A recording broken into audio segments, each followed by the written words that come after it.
Au TEP à tous, bienvenue sur la chaîne des panafricanistes par essence, par conviction et par excellence. Celle des citoyens kémites par nécessité et obligation de combat. Nous sommes une chaîne qui n'est guidée que par nos ancêtres et rien que par les ancêtres qui appartiennent à l'égrégore du monde noir. Par conséquent, nous ne croyons en aucun Dieu venu de l'étranger. Toutefois, cette vidéo n'est aucunement destinée à inciter à la haine ou à la violence, car nous menons un combat qui est d'abord et avant tout spirituel, intellectuel et démocratique. Ensuite, il est politique, géopolitique et géostratégique, contre l'impérialisme, le colonialisme, le néocolonialisme et l'endocolonial, qui sont tous qualifiés de crimes contre l'humanité. Nous menons ce combat sur la base du principe fondamental que nous avons hérité de nos ancêtres kémites, qui est celui de la Mahat, c'est-à-dire solidarité, vérité et justice. Vous êtes donc en droit de connaître la vérité et nous avons l'obligation de vous dire la vérité, rien que la vérité, afin que justice soit rendue au continent africain. Et ça, c'est notre modeste contribution dans cette noble lutte en faveur de la souveraineté, de la dignité, la solidarité et l'unité africaine. C'est exactement ça que nous appelons le panafricanisme. Bien-aimés frères et sœurs, il y a une partie du discours, de l'interview du président Abdourahmane Tchani qui m'a interpellé. Et j'ai tenu à vous en parler, mais vraiment dans une vidéo à part. Il y a un aspect de cette situation que j'ai déjà évoqué depuis longtemps, à plusieurs reprises même. Et le président Tchani est revenu là-dessus. Le président Tchani a développé. Le président Tchani est venu nous donner, est venu confirmer un peu ce que je disais. Ce que j'ai toujours dit et j'ai toujours pensé. La démocratie est une bombe contre l'Afrique, lancée sur notre territoire. Eh oui. C'était, vous savez, le président Tchani a expliqué quelque chose que je n'avais pas. Quand je critiquais justement cette démocratie, c'est le lien entre la démocratie et la chute du mur de Berlin, la fin de l'Union soviétique. Parce que vous savez très bien que le mur de Berlin est tombé en 1989. Et un an plus tard, François Mitterrand, voyant qu'il y avait maintenant les pays de l'Est qui se libéraient, donc il n'avait plus besoin de l'Afrique, il allait se tourner vers ces pays, et que l'Afrique allait leur servir seulement de réserve de matières premières, alors il impose un système pour mieux nous contrôler. Il nous contrôlait déjà, puisque la colonisation en fait n'a jamais eu lieu. On est toujours dans la colonisation. C'est juste que cette fois-ci, la colonisation est maintenant cachée. Et on fait croire qu'on est des États souverains, mais en fait, on n'a pas de souveraineté, on n'a pas d'armée, on n'a pas de moyens, on n'a pas de monnaie. Notre argent, c'est l'argent des Français. Nos matières premières appartiennent aux Français. Et ils ont signé des contrats qu'on nous impose et que nous devons accepter, ainsi de suite. Alors, qu'est-ce qui s'est passé exactement? C'est que quand les Français constatent ça, ils disent qu'il faut trouver un autre moyen pour contrôler, pour recoloniser les États africains. Et c'est là qu'ils vont nous imposer la démocratie. Le fameux discours de la Baule, je ne comprends pas, il y a eu près de 35 États qui sont venus écouter la proposition de François Mitterrand, où François Mitterrand vous dit, maintenant vous devrez passer par la démocratie, si vous voulez avoir des relations avec nous. Nous n'appuierons que les pays démocratiques, alors qu'ils ne nous ont jamais appuyés, ils ne nous ont jamais soutenus, puisqu'on n'a pas d'armée. Jusqu'aujourd'hui, on commence à avoir des armées là, avec le Mali, le Burkina et le Niger. Vous voyez, le Congo démocratique, parce qu'il n'a pas encore signé des accords avec de bons partenaires, eh bien, l'armée est toujours défaillante. Sinon, le Congo peut écraser, en une semaine, écraser le Rwanda. Même une semaine, c'est trop. Mais, vous voyez, le problème, c'est que puisque c'est un pays colonisé, ben, bien entendu, on ne peut rien faire. Donc, la démocratie a été, si vous voulez, le moyen pour les pays occidentaux de s'ingérer dans notre politique. C'est pour ça que chaque fois ils disent, bon, lui là, c'est pas un bon quelqu'un qui est élu normalement. Donc lui, il doit partir. On prend des sanctions contre ce pays. Parce que c'est pas la démocratie. C'est ce qu'ils sont en train de vouloir faire aujourd'hui avec le deuxième mandat de Tshisekedi, sachant que les Congolais ont voté en masse pour Tshisekedi, et comme Tshisekedi apparemment ne satisfait plus leurs besoins, maintenant ils se disent qu'il faut le sanctionner. Il y en a qui vont jusqu'à chercher à l'abattre. La Pologne, par exemple, soutient, a donné des missiles au Rwanda pour ça. Pour chercher à abattre l'avion de Tshisekedi, par exemple. Donc la démocratie est venue. C'était pour nous recoloniser, en fait. Et vous allez remarquer que à un moment donné, les pays, justement, se sont affirmés, ont essayé de suivre le même modèle de démocratie, de système de gouvernance qui leur a été imposé. Ils ont accepté. Et les pays ont commencé à se lancer dedans.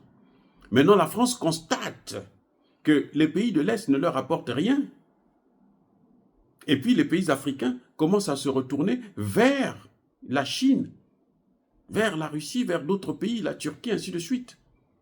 Donc, et là, la France et les États-Unis se disent, non, mais comment on va faire pour attraper ces gens-là?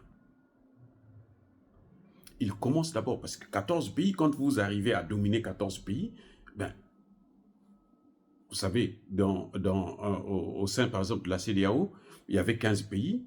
Si vous avez 8 pays que vous dominez, eh ben, ça va avoir un impact sur les 7 autres.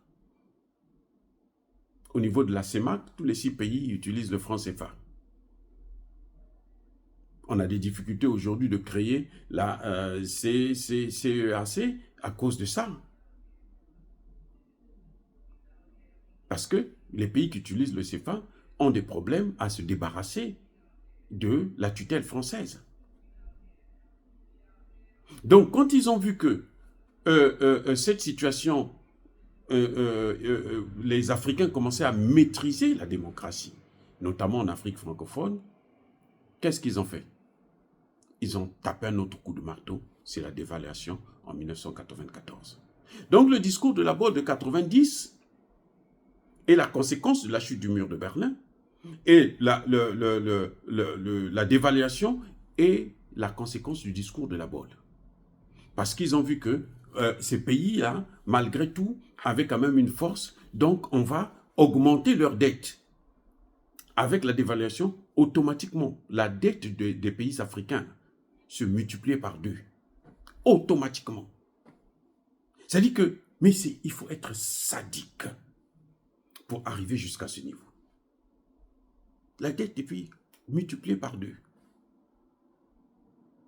Ils ont essayé de contrôler la démocratie, mais malgré tout, les pays arrivaient à s'en sortir. Mais ils se sont dit non, mais nous, on va les endetter encore plus. Et au nom de la démocratie, il fallait aller maintenant vers le FMI et la Banque mondiale qui vous dit que non, mais écoutez, si vous voulez vous en sortir, vous devez privatiser. C'est depuis qu'il y a eu la démocratie que les pays africains là, ont privatisé toutes les entreprises de l'État. Ce que vous voyez avec le Burkina Faso, le Mali et le Niger, la création des entreprises étatiques, des raffineries de l'or, des raffineries de pétrole, des ceci. On avait ça avant la démocratie. On avait tout ça avant la démocratie. C'est parti avec la démocratie. Donc, en fait, la démocratie ne nous a pas développés, la démocratie nous a sous-développés. C'est pour ça que j'ai toujours critiqué les panafricanistes qui veulent forcément qu'on puisse avoir la démocratie. Non, il faut la démocratie. Pas de 3e mandat, pas de ceci. 3e mandat, 4e mandat, 5e mandat. Ce n'est pas ça le problème. Le problème, c'est un mandat en plus pour faire quoi? Un mandat pour faire quoi? Un mandat en plus pour quoi faire? Si c'est pour satisfaire les Occidentaux, ça ne sert à rien. Mais si c'est pour satisfaire la population, alors donnez lui-même 10 mandats. Et regardez ce qui suit. Et ça, le président Tiani a été alors un génie. Il vous montre, il vous dit, vous voyez la dévaluation. On nous a appauvris. Quand maintenant, nous, on se bat, on sort après la dévaluation, et puis le fait que les pays occidentaux s'étaient dit que nous, on n'a plus besoin de l'Afrique, parce qu'on a les pays de l'Est, les pays de l'ex-URSS, les pays africains se sont tournés vers la Chine, la Russie. Et ils ont vu, c'est pour ça que vous avez vu que depuis 2000, parce que là, ça a pris un peu du temps. La dévaluation, c'est en 1994. Et le temps que les pays africains se recherchent encore et tout, après ils se tournent vers la Chine. Depuis 2000, la Chine a commencé à rentrer à fond. La Chine aujourd'hui investit jusqu'à hauteur de 300 milliards de dollars en Afrique, alors que les Américains sont à moins de 60. Oui, les Américains, moins de 60. Et les Américains étaient à, il y a 10 ans de cela, 15 ans de cela, les Américains étaient à presque 140 et quelques milliards de dollars. Maintenant, ils sont à 60.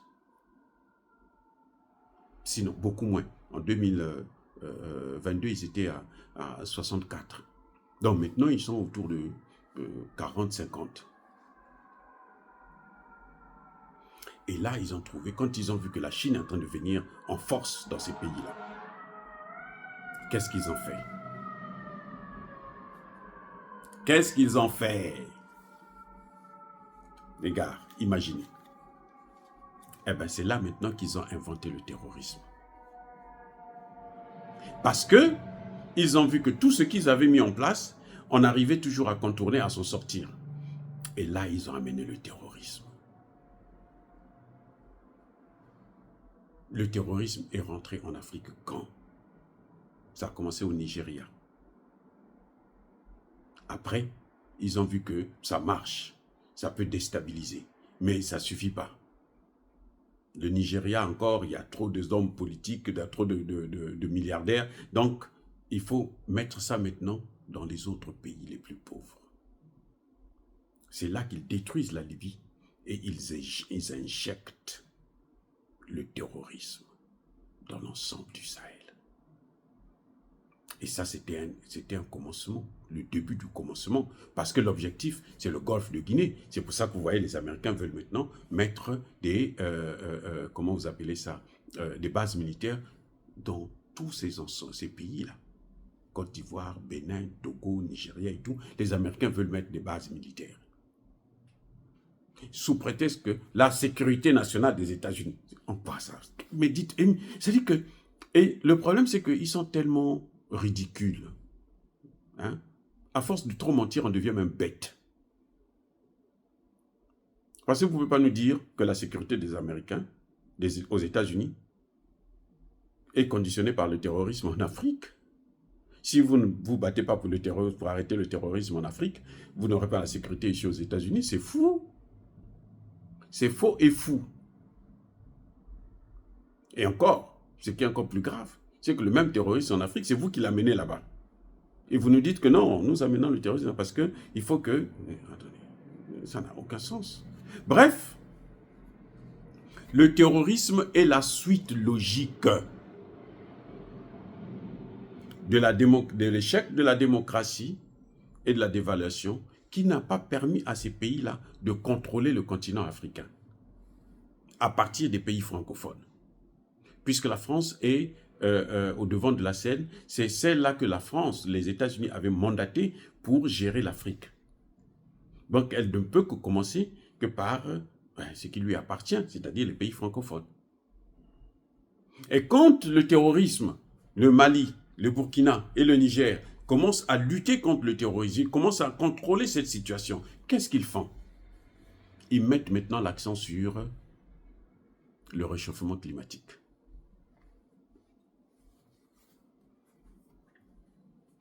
Les amis, vous voyez comment la suite, hein, c'est pour tout ça. Le seul objectif, c'est le contrôle des ressources naturelles et humaines de l'Afrique. C'est le contrôle de l'Afrique, la colonisation de l'Afrique. Tout ce que vous voyez là. La démocratie, après la dévaluation, après le terrorisme, et maintenant, on est à l'étape du réchauffement climatique. Et vous avez des chefs d'État africains qui n'ont toujours pas compris ça. Comme Sassou Nguesso du Congo-Brazzaville, mon président, comme Tshisekedi de la RDC, et comme le Gabonais, le général Oligui, qui n'ont toujours pas compris que cette histoire de réchauffement climatique, c'est pour le contrôle des ressources. Regardez, depuis qu'ils sont en train de dévaster ces pays, vous allez au Congo-Brazzaville, vous allez au Gabon, vous allez au Congo, en RDC, vous avez des inondations. À cause de qui? Mais l'exploitation sauvage des matières premières. Par qui? Par les mêmes. Les Occidentaux. Donc, voilà un peu ce que le président Tchiani nous rappelle. C'est qu'on passe de la démocratie à la dévaluation. Et moi, j'ajoute, après la dévaluation, il y a quoi? Le terrorisme. Et après le terrorisme, c'est quoi? C'est la transition écologique. N'utilisez pas vos matières premières, c'est nous qui allons les utiliser. Parce que si vous les utilisez, vous allez polluer. Alors qu'ils ont pollué, vous allez au Niger, là, des villes entières ont été polluées. Vous allez au Congo démocratique, là. Il y a des endroits, là, qui sont mal pollués. À cause de quoi? L'exploitation des matières premières. Par qui? Par les mêmes. Et ils nous disent, vous ne devez pas utiliser ça, sinon vous allez polluer, alors qu'ils ont déjà pollué une bonne partie de nos terres. C'est la comédie, c'est le crime. C'est ridicule. C'est des gangsters, c'est des bandits, c'est des voyous. Et malheureusement, j'espère que les chefs d'État qui nous écoutent, qui m'écoutent, vont commencer à réfléchir avant de continuer à aller à la COP 21, à la ceci, à la cela. Nous avions des forêts bien protégées. Moi, je sais, le même Sassou Nguesso qui est là aujourd'hui, ils avaient mis en place un système où, par exemple, la chasse ne se faisait pas tout au long de l'année.